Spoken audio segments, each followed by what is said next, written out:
Welcome to another exciting edition of the Super Eagles Watch podcast. Victor Godfrey in the company of the hot man, Bajide Guerrero, and of course, Olawale Adigun. Okay, how did I say that now? Is that a lot more? Yeah, it's calmer. Yeah, I feel much more at home with Green. Yeah. Oh, yes. Oh, wow. I didn't even notice that. It's just unfortunate that we all can't wear the same color. Okay, I think we've won this same color. We're not all white, actually. Yeah. So I think we'll probably just tell our So I guess white is our lucky color right now at this competition. On the show? It kind of reflects on the competition. Because we always win. Yes, we won white twice. I think we won green against Equatorial Guinea. So while we're talking about our wardrobe choices, let's talk about the managers that have brought glory to the Super Eagles of Nigeria in the past. We've had three great managers taking us all the way. Otto Gloria in 1980. Fitting that his name is Gloria, and you talking about glory. Yeah, indeed. No pun intended. And that was our first glory. Yes, our first glory But in 1980. that guy was hot. And then the man now is now called to glory because he's that late. guy was so hot. Took Portugal to the World Cup in '66. Won national titles with I think it was Benfica. Then did it with us. Took us to the Olympics. Took us to Libya in '82 as well. But that was a horrible competition. Let's talk about Libya. That's the worst performance that was what led to his sack. Of all time. But we should talk about the preparation before the 1980 Nations Cup, whereby the players had a camp in Brazil, of all places, the home of football. That's the home of football, yeah. Indeed. And so maybe things like that because at this time I think they went to Dubai, yeah. Yes. And the choice of where to camp has always been one of the most debatable things in world of football, especially for the NFF or NFA at that time. Remember when we used to go to Faroe? Yes, we went to Faroe. That was like in the mid 2000s. We're always going to Faroe. In the mid 2000s in Faroe in Portugal. And then there's this Algarve stadium that they always play in their friendly small stadium, like big cubicle stadiums. But I think it's actually very important to know that when we're celebrating the future, or rather the present, we should always give credence to the past, to the quality of the past. And Otto Gloria represent that particular. Now, the significance quality of that victory for Nigeria put us on the map as a dominant African nation. Yeah, we beat Algeria black and blue. Yes, in the final 3-0. I was going to say that. Was Shogun and Degbami part of that? Yeah, it was. Muda Lawa Shogun. Christian Chukwu, Emmanuel maybe? Emmanuel Okala. Yeah. No, it was a golden generation. The first golden generation. Yeah. Indeed. First. We've churned out quality, In fact, that class, the generation of that time, are still very much in love with that team. That they'll tell you that no Super Eagles team comes close to 1980. Yes, that is how good they were back then. The 80 Eagles, and that's where the Green Eagles at the time, by the way. They were the Green Eagles. So let's move on now to what many consider to be the golden generation of Nigerian football, like the proper golden generation. Now, my question I usually ask, football analysts like yourselves are: was it that we had a good manager in Westerhoff, or we just had a very good team? So even if, like usually people say that I can win the French League with PSG. I think it was a case of marriage made in heaven. Westerhoff was that delight who loved Nigerian football with his background and stuff. And then he had those players, they were ripe, they were at the peak. I was seeing a video recently, a reel of Jose Mourinho, when he was dissecting the team that he had played for. He said in Real Madrid, he had the best offensive team. Young Benzema, young Ronaldo, young Ozil, young Higuain. We killed everybody. And it was the same way for Nigeria at that time. No, nothing could stop in our way. Rashidi Yekini Baba was already in his peak of his powers. Then JJ Okocha was a fledgling youth, was coming through the ranks. Dan Dibula Mokachi with his flair. Amonike was there running the channels around the wing. We had the best. But at that time, honestly, I differ. I think it was more the manager. Because we were on the rot. What? Of course, we were not doing well. What are you talking about? When Westerhoff came... We came in third in 92 in Senegal. No. What are you talking about? Westerhoff was there in 92 already. Westerhoff came in 89. He did? Yeah, and they started in 1992, second, third in 92, gold in 94. Just let me give a backstory. Okay, finish up so your point. 88, they started calling us the Super Eagles. 89, Westerhoff came. And the brief he got from the NFA and even the government was to rebuild the team. The team was dead. He rebuilt it in 89. After the African Championship and after the World Cup in the United States, it was this tournament that launched all of these players to limelight. That was when they got their big deals. But now let's switch up to 2013, which is more or less the modern era, but also the last time we witnessed glory or had gold. But also, most importantly, the time whereby, to be honest, nobody expected us to be African champions. And we can attribute that to either the the strength and determination of the team, or better still, the amazing man management skills of the late great Stephen Keshi? That's another one for saying it was both. And then again, I think that was even when we were actually almost dead and buried, in the world of African football. Yeah, we're not even rated at that time. We were not goated, we were not rated, and we didn't qualify for the last one. We didn't. Yes. Yeah, in we 2012, didn't. yeah. So in a way, we came back home. That's legendary. That thing they say, drawing board. the entire one has finished in Yaba. So we went to buy another one on the island, right? So in all of that, Stephen Keshi, they came back home, and I think Keshi was that man. I mean, the man who's not the late Stephen Keshi. The man, the legend. He who's nothing of sheer respect. His persona, his courage, his person. Apart from coaching Togo. I think it was one that led them to the World Cup. For the first time ever. For the first time. So he came with a huge CV. And then above all, he's been there. What are you going to do to Keshi? He's been the big there. Boss himself. He's done that.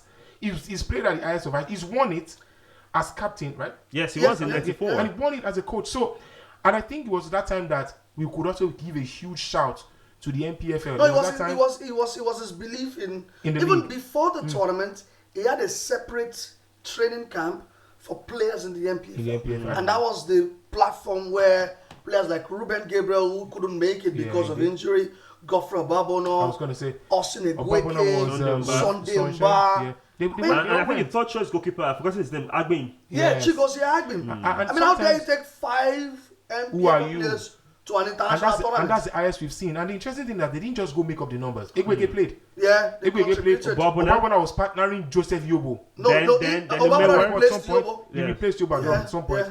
Umba delivered the gong. Umba was one who took that goal against even Burkina the Faso. goal against the Ivorians as well in the quarterfinals. The second goal, 2-1. Yeah, so in a way, it was that man who gave us that belief in the league. Well said, Hot Man. Now, obviously, this is all an attempt to rekindle your fire for the Super Eagles of Nigeria. We are counting down to that big game, but it's good to acknowledge the heroes of the past. Hopefully, this current squad and, of course, the current manager, my namesake, Victor Peseiro, can do the job and take us to glory. You guys don't like when I farms. Get 100% bonus when you recharge your MTN line with your Momo account. Download the Momo app now or dial *671# to enjoy.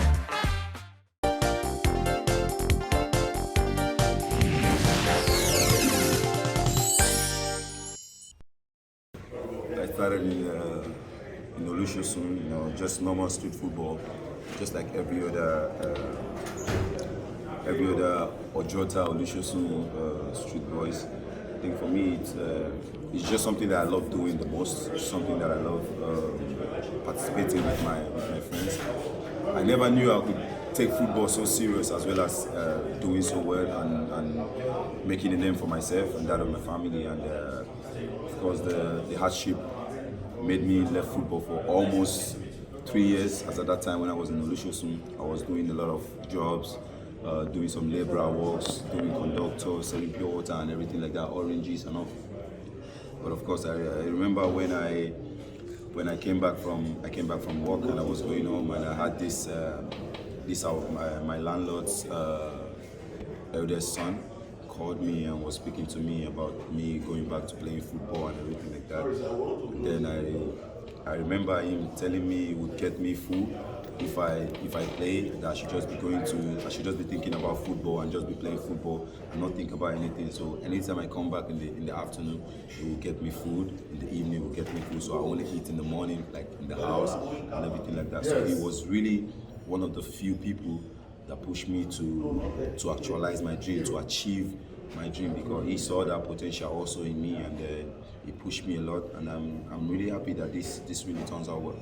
Very important, as a football player, you have to eat healthy. I think for me, I used to have breakfast max at 8:15.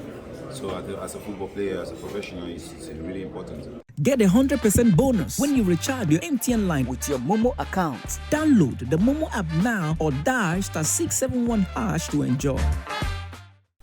Welcome back to the Super Eagles Watch podcast, powered by Hotsports, the official media partners of the Super Eagles. Victor Godfrey here with the hot men, or the great men, or the wise men, talking about Babajide Guerrero. Now we did. Olawale Adegun. Rizam. All right, now very quickly, guys, you've touched on some of the greatest managers we've ever had, some of the greatest players. Is about the now. Can Jose Peseiro take us to glory? I mean, you never know. I don't think... You said we will get to the final. This is what you talk, say you never know. I don't understand. You get to the final is different from you win the competition. They are two different things. Wow. They are two different things. You can get to the final and lose now. You know, so... If you're wearing white. I don't know if he's got it, but take it one game at a time. One thing that I might cling on to is that the first man who won us this competition was Portuguese. This guy is Portuguese.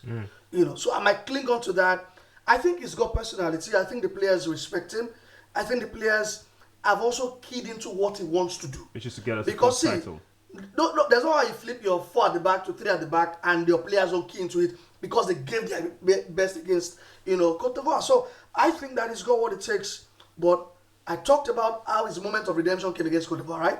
His moment of another redemption is that Cameroon game. If he can win that game, slowly but surely, he will get himself on side with the Nigerian football public. Very, very quickly, anyone that knows anything about Nigeria Cameroon knows that the coaches make that game. The coaches make the game. The coaches, how they set up, and what he mentioned at the beginning is how we set up in that particular game that really matter. I think his moment of glory will come if he can beat this Cameroon team. That's when I can tell you if I thought he's going to win. But yes, I'm a Nigerian. I'm patriotic. I want my country to win. But given the man, he needs to beat Cameroon. And sometimes when you beat a big team like Cote d'Ivoire, is good. But when you beat a team like Cameroon, it's a huge statement of intent. You're not just beating Cameroon. You're beating 5-time champions that has won your country 3 times. 5 of the 5 times they've won it, 3 of them should have been ours. You know, shoulda, coulda, woulda. Celine Dion will be proud. But eventually, I think... Yes, I'm looking forward first to the game with that Cameroon, but yes, I do want him to go all the way and win it. Get a 100% bonus when you recharge your MTN line with your Momo account. Download the Momo app now or dial *671# to enjoy.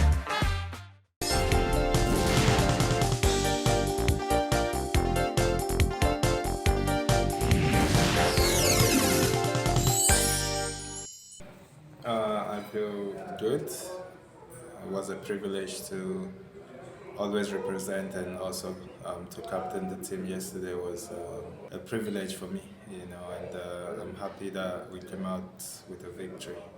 As a team, we're really working hard on it. We've been working more on our defensive process because, you know, it's important to keep clean sheet and then the game can end 1 or 2 goals, you know, but when you concede, you get this pressure, you know, you want to force things and then you leave spaces behind. But, you know, the coach has helped us to play defensive, you know, and I think from the next games, the goals will keep coming. Even playing defensive, we create a lot of chances. And then I know from the next round, by God's grace, we'll start having those scoring those chances. I think the team already, a lot of them knows what's at stake. You know, last we went out in the round of 16 after losing 1 game, but you know, this time we hope and pray it goes differently. You know, we'll approach whoever the opponent is with, you know, all concentration and all effort to, you know, try to win that game.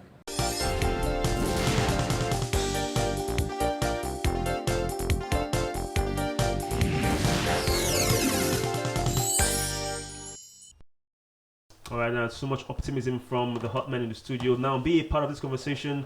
We just ran through the greatest managers in 1980, Otto Gloria, Steven Keshi in 2013, and of course, Clement Westerhoff in 1994. Can Jose Peseiro do it for us in 2024? My name is Victor Godfrey. Many thanks to the hot men, Judy Guerrero, and of course, Olawale Adegun. Now, thank you so much as well for watching. Yeah, Eagles soar, Eagles soar. Yeah, until next time, be good, be safe. I agree. Yes, it is bye from us and bye for now.